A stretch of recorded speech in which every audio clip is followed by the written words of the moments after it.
જય સ્વામિનારાયણ. આજના વિડીયોમાં સત્સંગ શિક્ષણ પરીક્ષામાં નિબંધ કેવી રીતે લખવો તે શીખીશું. સત્સંગ શિક્ષણ પરીક્ષામાં પ્રવેશથી લઈને પ્રાગ્ન 3 સુધીની પરીક્ષામાં નિબંધ પૂછાય છે, જેમાં 30 લીટીમાં તે નિબંધ લખવાનો હોય છે. જે નિબંધ પરીક્ષામાં પૂછવાનો હોય છે તે પરીક્ષાની આઈડી સ્લિપમાં આપેલો હોય છે. આ સ્લિપમાં 3 નિબંધના વિષય આપ્યા હોય છે, તેમજ આ નિબંધ સ્વામિનારાયણ પ્રકાશમાંથી પૂછાતા હોય છે. અને આ માટે આપણે જે તે વર્ષના અને તે માસના તે પ્રકાશમાંથી તે નિબંધ તૈયાર કરીને લખવાનો હોય છે. સૌથી પહેલાં એ જાણીએ કે આ નિબંધ ક્યાંથી વાંચી શકાય. જો આપના ઘરે સ્વામિનારાયણ પ્રકાશ આવતું હોય તેમજ આપ બધા જ પ્રકાશ સાચવીને રાખતા હોવ તો આપને સરળતાથી આ નિબંધો અંગેનું મેટર મળી જશે. જો ઓનલાઈન પ્રકાશ વાંચવું હોય તો BABS.org ઉપરથી આપને ઓનલાઈન પ્રકાશ ઉપલબ્ધ થશે અને ત્યાં જઈને તે વર્ષ અને તે મહિનાનો પ્રકાશ ડાઉનલોડ કરીને આપ વાંચી શકો છો. ત્યારબાદ એ સમજીએ કે કેવી રીતે નિબંધ તૈયાર કરી શકીએ, જેથી નિબંધમાં બને તેટલા વધારે માર્ક્સ મેળવી શકાય. એકવાર નિબંધનું મેટર મળી જાય ત્યારબાદ એક નિબંધ આશરે 2 થી 5 વાર ધ્યાનથી વાંચવો જોઈએ, જેથી તે વિષયમાં પ્રકાશમાં શું લેખ આવ્યો છે તે આપ સમજી શકો.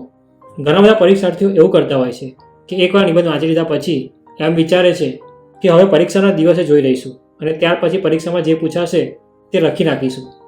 પરંતુ તે રીત યોગ્ય નથી, કારણ કે પરીક્ષાના દિવસે બરાબર યાદ આવતું નથી અને જેના લીધે નિબંધ જે રીતે લખાવો જોઈએ તે રીતે પરીક્ષાર્થીઓ લખી શકતા નથી.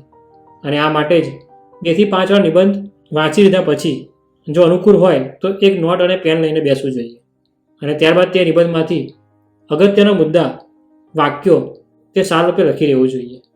આ સારરૂપે લખવા માટે આપ 5W વાળી મેથડ ઉપયોગમાં લઈ શકો છો.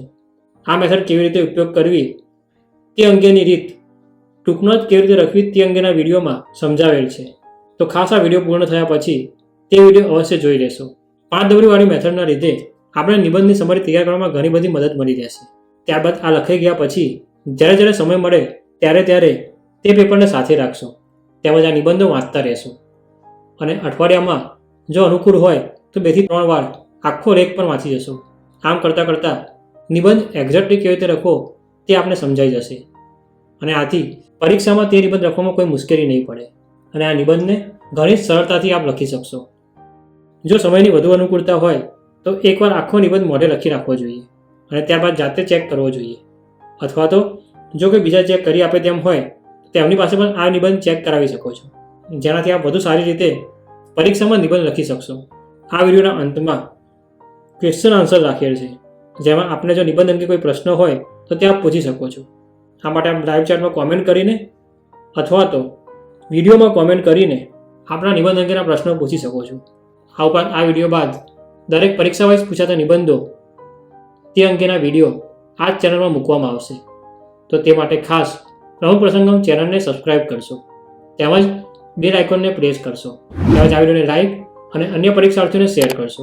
હવે વિડીયોનો અંત ભાગ શરૂ થાય છે, જેમાં નિબંધના વિષયમાં આપને જે પણ ક્વેશ્ચન હોય તે આપ અમને પૂછી શકો છો.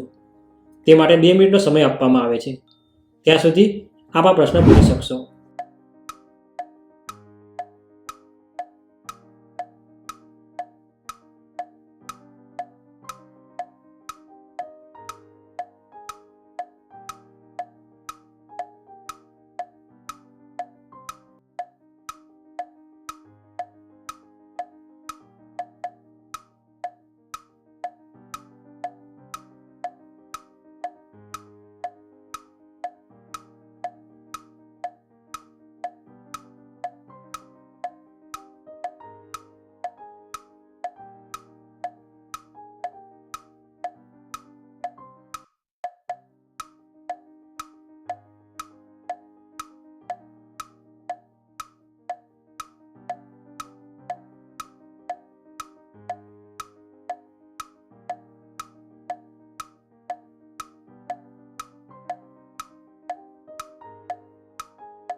આપે પૂછો દરેક પ્રશ્નોના ઉત્તર 7 દિવસ પછી આ જ ચેનલમાં વિડીયો દ્વારા અપલોડ કરવામાં આવશે, તો ખાસ તે સમયે જોડાશો.